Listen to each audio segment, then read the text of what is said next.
Good morning everyone. स्वागत है आपका हमारे चैनल पे। और आज है जून 1। ठीक है। और हम लोग यहाँ पे इम्पोर्टेंट न्यूज़ को देखेंगे जो कि आपके एग्ज़ाम के लिए बहुत इम्पोर्टेंट है, क्योंकि अभी आपने देखा ना, अभी यूपी पीसीएस का आरओ वाला एग्ज़ाम होगा अभी। बिहार पब्लिक सर्विस कमीशन के बहुत सारे वैकेंसी निकले हुए हैं, जिसमें आपका एएसओ है, आपका डीएसओ भी नया पोस्ट आ गया है, एफएओ है, फिर आपका सिविल सर्विसेज एग्ज़ाम है ना? और भी बिहार के एग्ज़ाम है, जैसे कि आपका एसआई का एग्ज़ाम होगा, ठीक है? सीजीएल का एग्ज़ाम होगा। ये तमाम एग्ज़ाम में आपको स्टैटिक के पोर्शन, आपको करंट के पोर्शन, यहाँ से क्वेश्चन देखने को मिलेगा, चाहे आपकी प्रीलिम्स हो, चाहे आपका मेंस एग्ज़ामिनेशन हो, चाहे आपका इंटरव्यू हो, ठीक है? इसलिए पेपर इम्पोर्टेंट हो जाता है। एक छोटा-सा वीडियो बना देंगे आपके लिए कि जनसत्ता न्यूज़पेपर ही क्यों पढ़ना चाहिए, ठीक है? और इससे आपको कितना फ़ायदा होगा। आपके जो है ना एग्ज़ाम में लगभग 30 से 35 क्वेश्चन जो है ना, लगभग आपके न्यूज़पेपर से देखने को मिलता है। और इसका प्रूफ भी आपको दिखाया था मैंने। बिहार पब्लिक सर्विस कमीशन का जो एग्ज़ाम हुआ था 70 वाला, ठीक है? प्रीलिम्स एग्ज़ाम हुआ था। उसमें जो भी कैंडिडेट, जो हमारे जो छात्र थे, ठीक है? जो भी 10 या 5 नंबर से छूट जा रहा था उनका कट ऑफ, इस पर उन्होंने क्रॉस कर लिया। तो उनको पेपर जो है ना काफ़ी फ़ायदा किया, ठीक है? इसलिए हम लोग को पेपर पढ़ना चाहिए। आइए आते हैं इम्पोर्टेंट मुद्दे पे। और वीडियो के अंत में आपसे एक और इन्फॉर्मेशन के बारे में बात करेंगे जो इम्पोर्टेंट है आपके लिए, ख़ास करके, ठीक है? देखिए, अभी ऑपरेशन सिंदूर जो है हुआ, पूरा देश जानता है इसको, पूरा विश्व जान रहा है ऑपरेशन सिंदूर क्या है। इम्पोर्टेंट फैक्ट है, सीडीएस अनिल चौहान, इनका नाम याद रखिएगा, अभी आने वाले एग्ज़ाम के लिए ना बहुत इम्पोर्टेंट हो गया। सीडीएस कौन है? अनिल चौहान। इन्होंने कहा कि जो पाकिस्तान का जो विमान गिरा ना, जो भारत ने गिराया, वो इम्पोर्टेंट नहीं है। क्यों गिराया? वो इम्पोर्टेंट है। क्योंकि भारत को लेकर जो नैरेटिव है, पहले जो सेट किया जाता था, ठीक है? भारत की छवि लोग खराब करने का कोशिश करते हैं, लेकिन भारत ने बताया कि ऑपरेशन सिंदूर जो है ना, क्यों इम्पोर्टेंट है भारत के लिए? क्योंकि भारत जो है ना, आतंकवाद को किसी भी सूरत में बर्दाश्त नहीं करेगा। भारत अपनी एकता के लिए, अपनी अखंडता, अपनी संप्रभुता के लिए स्वतंत्र है, रक्षा करने के लिए, ठीक है? और ये अमेरिका के एक जो है ना, इन्हीं के समकक्ष रैंक के अधिकारी है ये, ठीक है? तो ये भी, तो इनको बता रहे हैं कि भारत ने ऑपरेशन सिंदूर क्यों चलाया। ये हो गया यहाँ पे। दूसरा देख लीजिए यहाँ पे, और भी इम्पोर्टेंट फैक्ट है कि जो ऑपरेशन सिंदूर है ना, इससे भारत का जो वैश्विक प्रोफाइल है, उसमें वृद्धि हुआ। कैसे हुआ? क्योंकि भारत ने पाकिस्तान को नहीं सबक सिखाया, क्योंकि पाकिस्तान को पता कौन-कौन सपोर्ट करता है? चाइना करता है, इसको सैन्य सहायता प्रदान करता है, ठीक है? अमेरिका इसको कूटनीतिक सहायता प्रदान करता है।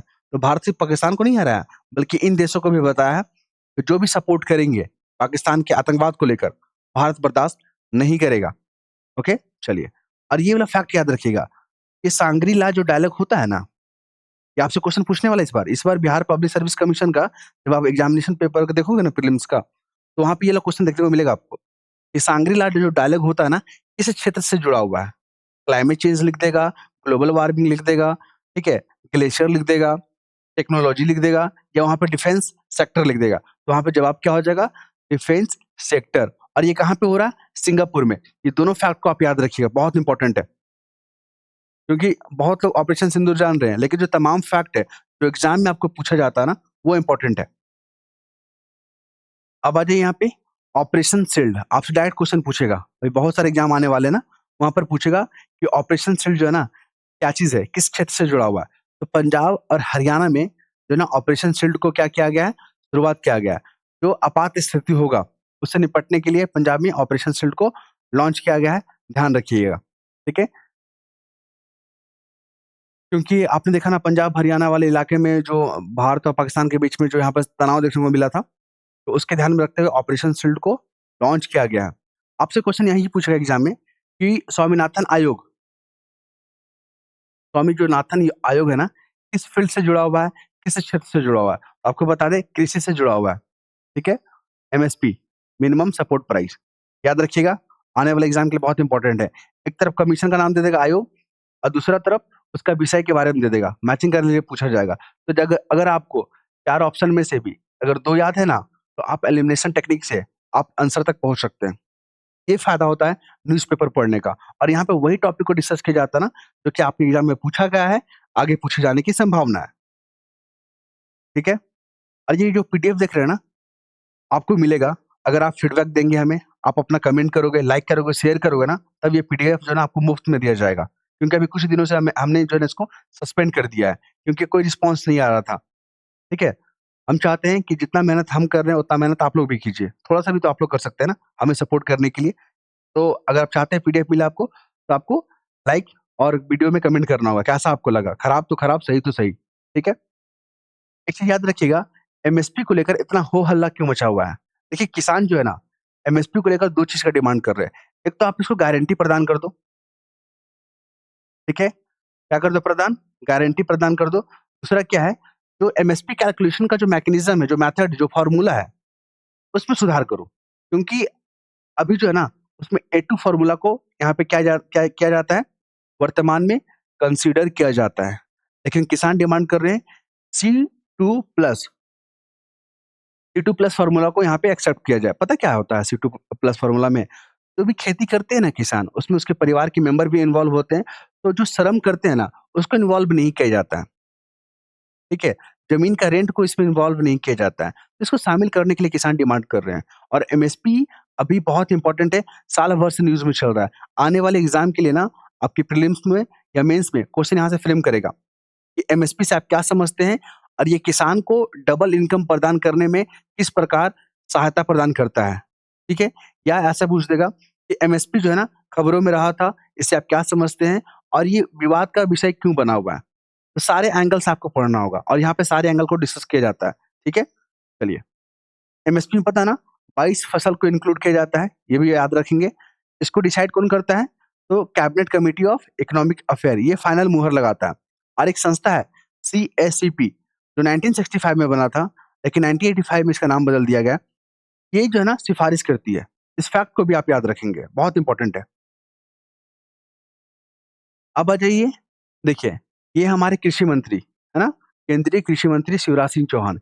इन्होंने कहा कि जो भी स्कीम है, जो भी अभियान है किसानों की बेहतरीन के लिए, अब वो दिल्ली में बैठ के या केंद्र में बैठ के नहीं, बल्कि जो ग्राउंड लेवल पे लोगों से इन्फॉर्मेशन लेके, किसानों से डाटा एकत्र करके उनके लिए बनाया जाएगा। तो अभी जो है ना, किसानों की बेहतरी के लिए ना एक जो है पहल शुरू किया गया है, विकसित कृषि संकल्प अभियान। इसका यूज़ पता कहाँ करेंगे? जब आपसे मेंस में क्वेश्चन पूछा जाएगा कि कृषि सुधार के लिए, ठीक है? या किसानों के बेहतरीन के लिए अभी सरकार ने कौन-कौन सा स्कीम को लॉन्च किया है, तो आप वहाँ पे एमएसपी के बारे में बात करोगे, वहाँ पे पीएम किसान के बारे में बात करोगे, वहाँ पे आप विकसित कृषि संकल्प के बारे में बात करोगे, वहाँ पे सब्सिडी के बारे में बात करोगे, यूरिया के बारे में बात करोगे, ठीक है? एफपीओ के बारे में बात करोगे यहाँ पे। ये तमाम चीज़ को अगर आप याद रखते हैं ना, तो एग्ज़ाम में किसी भी प्रकार से क्वेश्चन अगर पूछा जाता है मेंस में, तो आप चीज़ों को लिखने में सक्षम होंगे, ठीक है? और आपको बता दें एग्रीकल्चर भारत में इम्पोर्टेंट क्यों? आपको पता है ना, एग्रीकल्चर भारत में इसलिए इम्पोर्टेंट है क्योंकि 42% जो पॉपुलेशन है ना भारत का, वो कृषि से जुड़ा हुआ है। आपको बता दें जीडीपी में जो ग्रॉस डोमेस्टिक प्रोडक्ट होता है, 18% के लगभग क्या होता है? योगदान होता है। कृषि जो है ना हमारे लिए खाद्यान्न की पूर्ति करता है क्योंकि फूड सिक्योरिटी के लिए भी महत्वपूर्ण है। ये इससे हमको फॉरेन एक्सचेंज रिज़र्व भी मिलता है, इससे हमको रोज़गार भी मिलता है। आप समझ रहे हैं ना कितना इम्पोर्टेंट है? चलिए। नेक्स्ट मूव करें यहाँ पे। अभी जो है ना, जो चिड़ियाघर है या टाइगर रिज़र्व या वाइल्ड लाइफ सेंचुरी न्यूज़ में रहता है ना, उसको ध्यान रखिए। क्योंकि अब देखिए 100 से प्लस आपको नेशनल रिज़र्व है या वाइल्ड लाइफ सेंचुरी है, तो सारा कुछ याद नहीं हो पाता है। तो ऐसे में क्या आप पढ़ना छोड़ दें? चीज़ों को ध्यान में रखना छोड़ दें? नहीं, जो न्यूज़ में रहता है उसको याद रखिए। जैसे अभी जम्बू चिड़ियाघर न्यूज़ में आ गया, आपसे ये क्वेश्चन पूछेगा, जम्बू चिड़ियाघर किस राज्य में है या किस यूटी में है? ठीक है? तो जो लोग पढ़ेंगे उसी वही लोग जवाब ना दे पाएँगे। तो जम्बू को यहाँ पर एग्ज़ाम्पल में क्या लिख देगा? उत्तराखंड लिख देगा, अरुणाचल प्रदेश लिख देगा, थर्ड में असम लिख देगा, फोर्थ में जम्मू कश्मीर लिख देगा। तो आपको बता दें यहाँ पे जम्बू चिड़ियाघर जम्मू कश्मीर में है, ठीक है? वहाँ पे 2 शेर शावक को गुजरात से लाकर वहाँ पे रखा गया है, जिसका नाम पता है कुटकी और भुनकी है। इससे क्या होगा? वहाँ पे पर्यटन बढ़ेगा, जम्मू कश्मीर में रोज़गार जनरेट होगा, जो टूरिस्ट लोग जा रहे थे। अभी देखो ना पहलगाम घटना को लेके वहाँ पे टूरिस्ट लोग अभी नहीं जा पा रहे हैं। तो फिर से लोगों में विश्वास जगाना होगा, क्योंकि आतंकवादी यही चाह रहा था कि लोग वहाँ कश्मीर में नहीं आए, क्योंकि कश्मीर का जो आबो-हवा है, उसमें परिवर्तन देखा गया। ठीक है? वहाँ पे इन्वेस्टमेंट आ रहा था, पर्यटन लोग आ रहे थे, वहाँ की जो जनता थी खुशहाल थी।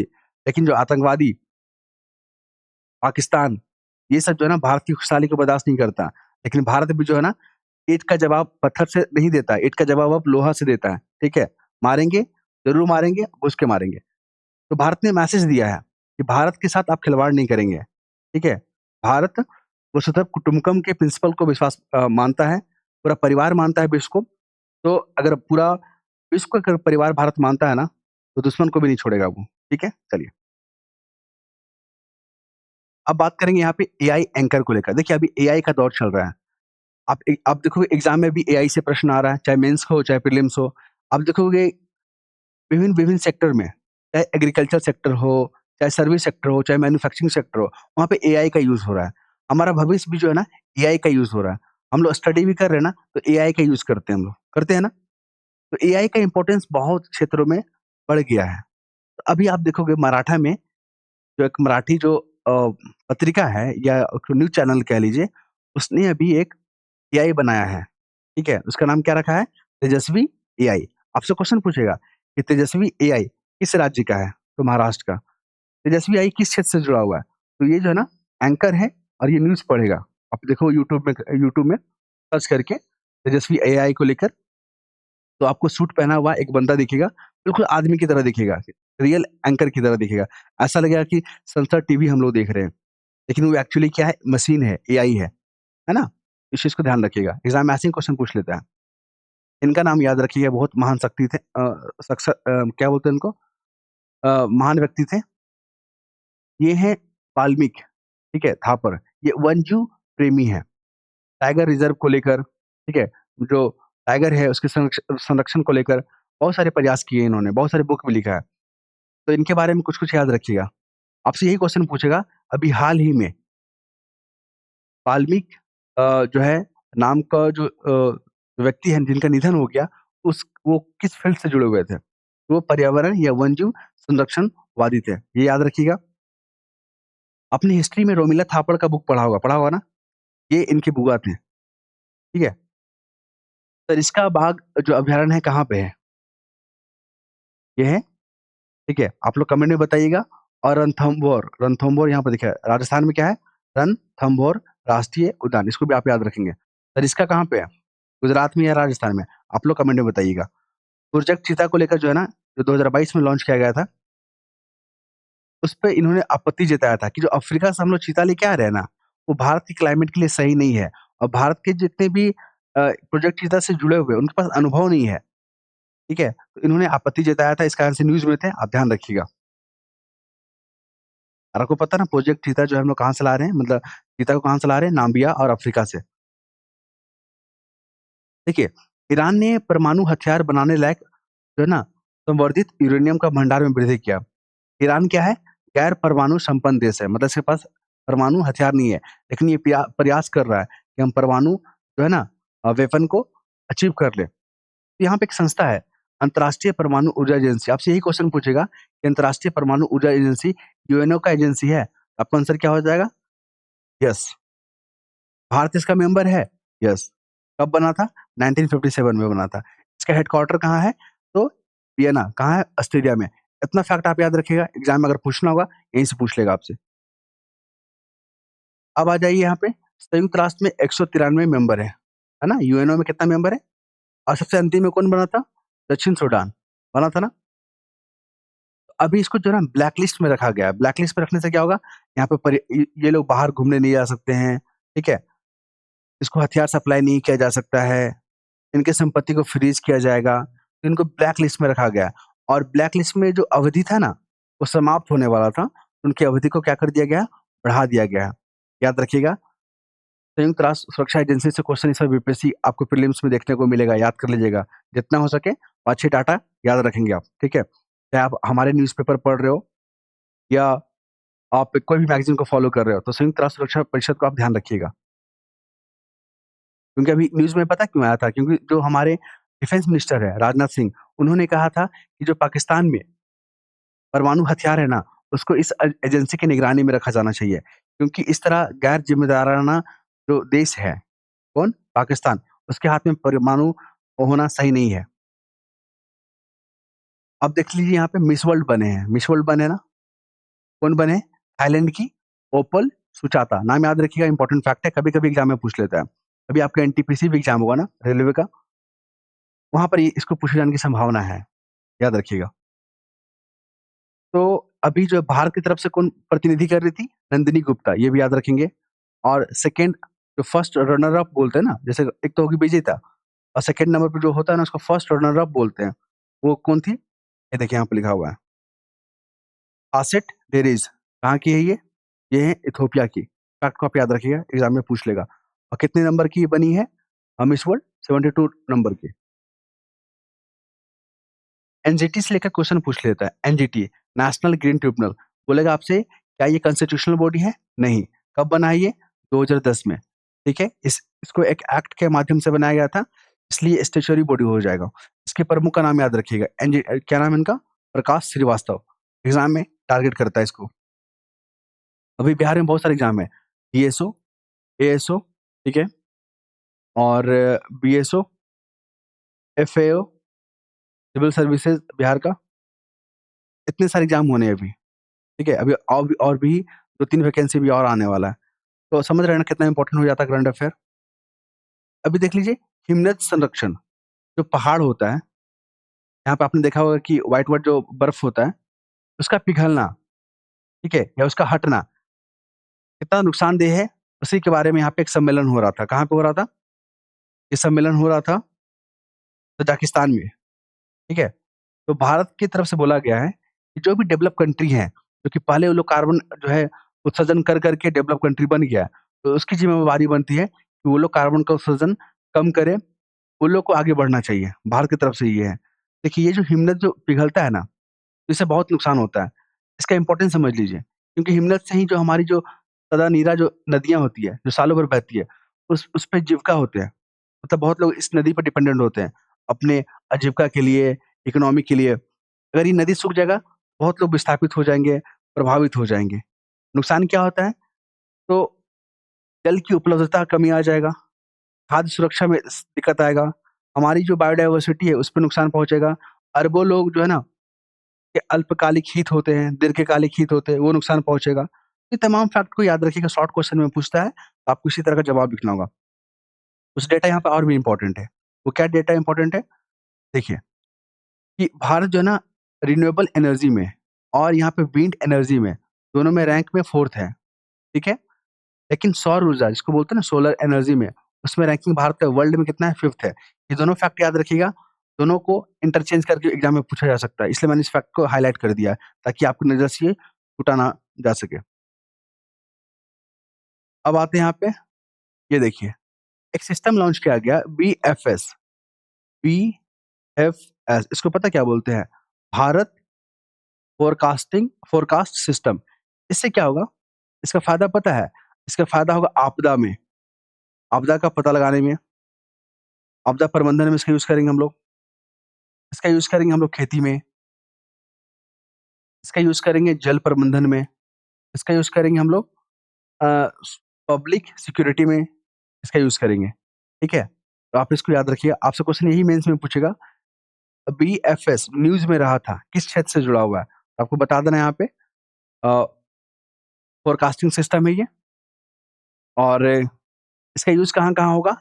तो आपदा प्रबंधन, खेती, जल प्रबंधन, सार्वजनिक सुरक्षा, पंचायत स्तर तक में इसका यूज़ किया जाएगा, ठीक है? और आपको बता दें कि ये जो है ना, मौसम का फ़ोरकास्टिंग करेगा। इससे हमको पता चल जाएगा कि यहाँ पर तूफ़ान आने वाला है कि क्या आने वाला है, ठीक है? अभी न्यूज़ में आया था एक चीज़ है प्रत्यूष, आपसे पूछेगा कि प्रत्यूष क्या है? ये भारत का सुपर कंप्यूटर है, ठीक है? ये देखिए यहाँ पे लिखा हुआ है। आपसे पूछेगा अर्का क्या है? अर्का, ये भी सुपर कंप्यूटर है, याद रखिएगा, ठीक है? तो आने की संभावना है, वेरी, वेरी इंपॉर्टेंट है, इसको टिक लगा देते हैं, ताकि आप लोग बार-बार देख लीजिएगा। अब है यहाँ पे कि भारत में मानसून होता कैसे है? ये मेंस का टॉपिक है। बिहार का अगर आप देखोगे बीपीएससी 69 का जो मेंस एग्ज़ाम हुआ था ना, तो पहले क्या होता था मेंस में? इकोनॉमिक्स के पॉइंट ऑफ व्यू से क्वेश्चन पूछा जाता था, इकोनॉमिक्स को लेकर, ठीक है? गरीबी, बेरोज़गारी, फूड सिक्योरिटी को लेकर ये तमाम टॉपिक रहता था। लेकिन अब जो है ना चेंजेज़ हो गया, अब वहाँ पे ज्योग्राफी के ज़्यादा प्रश्न देखने को मिल रहा है। चाहे आप 70 का एग्ज़ाम देख लो मेंस का या 69th मेंस का देख लो, वहाँ पे ज्योग्राफी से ज़्यादा क्वेश्चन पूछे गए हैं। वहाँ पे यही पूछता है कि जो वहाँ पे क्या है, हाँ, कि भारत में मानसून कैसे होता है? भारत में मानसून को प्रभावित करने वाले कारक क्या-क्या हैं? भारत का जो मानसून जो है, वो भारत के लिए इम्पोर्टेंट क्यों है? भारत में मानसून को लेकर क्या-क्या संकल्पनाएँ हैं? भारत में ऐसे क कौन-कौन से फैक्टर जो मानसून को प्रभावित करते हैं? भारत में जो मानसून का वितरण है, क्या समान है या असमान है? आप इसको एक्सप्लेन करें। तो इस तरह के मेंस में प्रश्न पूछे जाते हैं, ठीक है? तो यहाँ पर देख लीजिए, जैसे कि जब गर्मी का दिन होता है ना, जैसे अपना प्यारा भारत है, चलिए आपको समझाते हैं बढ़िया से, ताकि आपको मेंस में दिक्कत ना हो। ये अपना प्यारा भारत है, ये हमारा प्यारा-सा भारत बन गया, ठीक है? ठीक है। तो जब सन जो सूरज होता है ना, जब नॉर्थ की तरफ बढ़ता है, तो यहाँ पे क्या होता है, लो प्रेशर जनरेट होता है, क्योंकि यहाँ पे गर्म हवाएँ जो क्या होती है, गर्म होती है। गर्म होने के बाद ऊपर उठने लगती है। तो लो प्रेशर बन जाता है यहाँ पे ज़ोन। और यहाँ पे जो हिंद महासागर है, अरब सागर है की जो है ना, यहाँ से जो हवा आती है ना, वो मूव करने लगती है भारत की तरफ, ठीक है? तो बोलते हैं साउथ वेस्ट मानसून। और जब हवा आता है ना इधर से, तो यहाँ पे नमी लेते आता है, क्योंकि यहाँ पे समुद्र होते हुए आता है, तो नमी उसमें रहता है और यही नमी वहाँ पे बारिश करवा देता है, ठीक है? तो ये सब चीज़ को याद रखिएगा। भारत में सबसे ज़्यादा बारिश होता है साउथ वेस्ट मानसून से लगभग 70%। वो 4 महीने में हो जाएगा, जून से लेकर सितंबर तक। इस बार जो है मानसून पहले आ गया है और इस बार वर्षा जो है ना भारत में अच्छा होगा, क्योंकि अल नीनो इफेक्ट जो है ना, इस बार नहीं देखने को मिल रहा है या तटस्थ देखने को मिल रहा है, ठीक है? या कह लीजिए ला लीना इफेक्ट इस बार भारत में है। भारत को प्रभावित करने वाला जो मानसून होता है, जैसे सोमाली जेट इसको प्रभावित करता है, और भी हम लोग आगे देखेंगे, ठीक है? चलिए, ये बारिश कैसे होता है भारत में हमने आपको दिखा दिया ग्राफ के माध्यम से। इतना भी अगर एग्ज़ाम में लिख देंगे ना, तो बाकी लोग को जो 5 नंबर मिल रहा है ना, आपको भी 4.5 से 5 नंबर के बीच में मिल जाएगा। अब देख लीजिए यहाँ पे, भारत जैसे अपना प्यारा-सा भारत है, तो सबसे पहले बारिश कहाँ होता है? सबसे पहले बारिश होता है हमारा केरल वाला एरिया में, ठीक है? अब क्या हुआ, इस बार का बारिश अच्छा होने की संभावना है, तो केरल के साथ तमाम इलाकों में भी देखने को मिल रहा है अच्छा बारिश। ये याद रखेंगे आप। और हम लोग देखेंगे, इस बार जो है ना मानसून 5-6 दिन पहले आ गया, इसके पीछे क्या कारण है, ठीक है? तो इसके पीछे जो है ना वायुमंडलीय महासागरीय परिस्थिति जो है ना ज़िम्मेवार है, ठीक? 20% जो वर्षा है साउथ वेस्ट मानसून से हो जाता है और इससे हमारे फसलों के लिए बहुत अच्छा है, ठीक है? इस बार अच्छा पैदावार होगा और इससे महँगाई में से निपटने में भी मदद मिलेगा, ओके? किसानों का डबल इनकम में हेल्प करेगा ये, रोज़गार जनरेट करेगा। अब देख लीजिए, मानसून भारत के लिए इम्पोर्टेंट क्यों है? ये मेंस का टॉपिक है। तो क्यों इम्पोर्टेंट है? जीडीपी के लिहाज से 18% कंट्रीब्यूशन करता है। रोज़गार लगभग 42% पॉपुलेशन इन्वॉल्व है इसमें। महँगाई से निपटने के लिए अच्छा प्रोडक्शन होगा, तो चीज़ें सस्ते मिलेगी भारत में, रोज़गार हो गया। और देख लीजिए यहाँ पे, खेती के लिए, ठीक है? फूड सिक्योरिटी के लिए बहुत इम्पोर्टेंट है, क्योंकि भारत में 140 करोड़ लोग हो रहते हैं। अच्छा प्रोडक्शन नहीं होगा तो कैसे फिर होगा?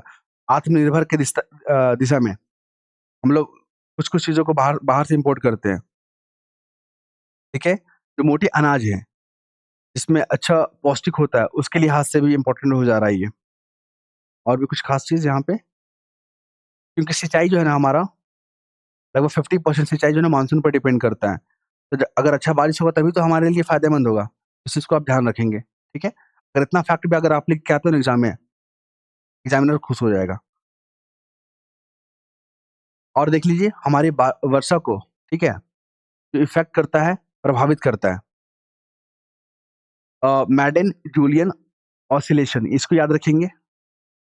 मास्कोन हाई ये याद रखेंगे। संवहन याद रखेंगे। सोमाली जेट याद रखेंगे। कम गर्मी याद रखेंगे। मानसून गर्त याद रखेंगे। ये सब जो है ना हमारे मानसून को प्रभावित करता है। और एक छोटा-सा इन्फॉर्मेशन, ठीक है? बीपीएससी मेंस में अगर आप फाइनल करना चाहते हैं 71 का, लगभग 1250 सीट आ गया ना, तो वहाँ पे आपको जो है ना प्रीवियस ईयर क्वेश्चन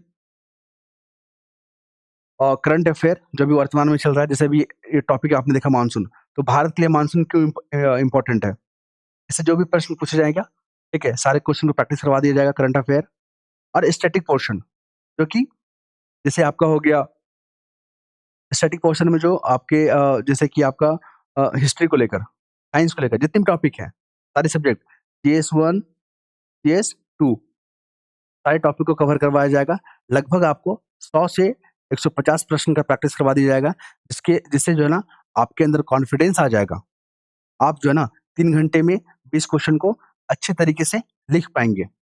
जो भी वन डे एग्ज़ाम का प्रिपरेशन करते हैं, जो बहुत दिन से प्रिपरेशन कर रहे हैं, जिनके पास समय बहुत कम है क्योंकि वो रोज़गार वगैरह में मतलब वो वर्किंग प्रोफ़ेशनल में इन्वॉल्व हैं, तो उनके लिए कोर्स काफ़ी फ़ायदेमंद होगा। नंबर मेरा जो है ना स्क्रीन पे या हमारे टेलीग्राम चैनल पे शेयर कर दिया गया है। जो लोग भी इंटरेस्टेड है ना, आप लोग इंटरेस्ट हो जाइएगा, ठीक है? क्योंकि ये जो ऑफ़र है ना मतलब जो हमारा कोर्स है, कुछ दिनों तक ओपन रहेगा, उसके बाद उसको बंद कर देंगे क्योंकि लोग प्रीलिम्स का भी तो तैयारी करेंगे ना। तो अगर आप जुड़ते हैं, तो आपको उसमें प्रीलिम्स का भी जो है ना काफ़ी हद तक हेल्प कर दिया जाएगा ताकि आप कट ऑफ को पार कर पाएँ, ओके? उसमें जो है आपके जो मैगज़ीन है जितने भी पॉपुलर मैगज़ीन है, चाहे स्पीडी हो गया आपका, चाहे आपका जनसत्ता न्यूज़पेपर हो गया, चाहे आपका एडोटेरिया हो गया, फिर प्रतियोगिता दर्पण हो गया, फिर आपका अ, अरिहंत का मैगज़ीन हो गया, जो भी इम्पोर्टेंट है, परीक्षा मंथन हो गया, सारे को डिस्कस किया जाएगा और आपके जो घटना चक्र के जो प्रश्न हैं, जो इम्पोर्टेंट है, जो कि इस बार रिपीट होने की संभावना है, सबको डिस्कस किया जाएगा प्रीलिम्स के लिए, ठीक है? अगर आप लोग जुड़ते हैं, आप ही को फ़ायदा होगा। और जो फ़ी रखा गया ना, नॉमिनल रखा गया है, अगर आप लोग इंटरेस्ट है, तो आप लोग कॉल कर सकते हैं, ठीक है? नेक्स्ट वीडियो में मिलते हैं हम लोग, धन्यवाद। और हाँ, अपना फीडबैक ज़रूर दीजिएगा क्योंकि जो अभी पीडीएफ को हम रोक दे रहे हैं, जब तक आप लोग शेयर नहीं कीजिएगा, अपना कमेंट नहीं कीजिएगा, लाइक नहीं कीजिएगा, तो हमें मोटिवेशन कैसे मिलेगा, बताइए? तो आप लोग कीजिए और पीडीएफ को जो है, हम आपको टेलीग्राम में सारा कुछ शेयर कर देंगे। धन्यवाद।